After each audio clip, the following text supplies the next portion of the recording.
दोस्तों Albert Einstein 14 मार्च 1879 को Germany में पैदा हुए।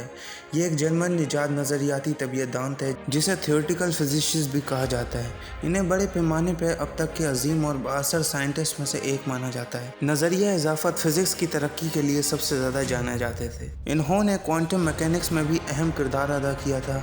इनके बड़े पैमाने पर मास एनर्जी का फार्मूला E=mc² जो रिलेटिविटी थ्योरी से पैदा होता है, जिसे दुनिया की सबसे ज़्यादा फेमस इक्वेशन भी कहा जाता है। ये बात थी 1921 की जब इन्हें नोबेल प्राइज से नवाजा गया। इनकी खिदमत और ख़ास तौर पर फोटो इलेक्ट्रिक इफेक्ट के कानून की दरियाफ्त के लिए क्वांटम थ्योरी में अहम कदम मिला। वैसे अगर देखा जाए तो इनका काम साइंस की फिलोसॉफी पर नज़रअंदाज होने पर भी जाना जाता था। ब्रिटिश जजीरा फिजिक्स वर्ल्ड की तरफ से दुनिया भर के 130 मारूफ फिजिसिस्ट के 1999 के सर्वे में आइंस्टाइन को अब तक का सबसे माहिर फिजिसिस्ट करार दिया गया।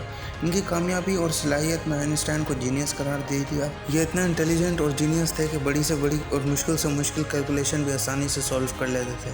जो हम इंसान सोच भी नहीं सकते उन्होंने वो किया और पूरी दुनिया के सामने पेश किया। मगर 18 अप्रैल 1955 न्यू जर्सी में उनकी मौत के बाद डॉक्टर थॉमस स्टॉल हार्वे ने उनका दिमाग चुरा लिया, क्योंकि उन्होंने जानना था कि दुनिया के सबसे बड़े जीनियस के दिमाग में आखिर है क्या। मगर बाद में थॉमस स्टॉल हार्वे को जॉब से निकाल दिया गया, क्योंकि आइंस्टाइन की बॉडी पर रिसर्च करना पाबंदी भी थी और मरने से पहले ये बात उन्होंने वाज़ेह तौर पर कही थी। लेकिन बाद में आइंस्टाइन के बेटे ने परमिशन दी तो सबसे पहले आइंस्टाइन के दिमाग का वजन किया, जो कि 1220 ग्राम था, जो कि नॉर्मल इंसान के दिमाग से काफ़ी कम था। वज़न करने के बाद आइंस्टाइन के दिमाग के 246 टुकड़े किए और टुकड़ों को दुनिया भर के साइंटिस्ट में भेजा गया ताकि वो उन पर रिसर्च कर सकें। रिसर्च की तो पता चला कि उनके दिमाग में सेल्स बहुत ज़्यादा हैं, जिसके चलते आइंस्टाइन बड़ी बड़ी कैलकुलेशन आसानी से सॉल्व कर लेते थे। आज भी आइंस्टाइन का ब्रेन अमेरिका के म्यूज़ियम द मटर म्यूज़ियम में है, जो कि बहुत ज़्यादा संभाल कर रखा हुआ है।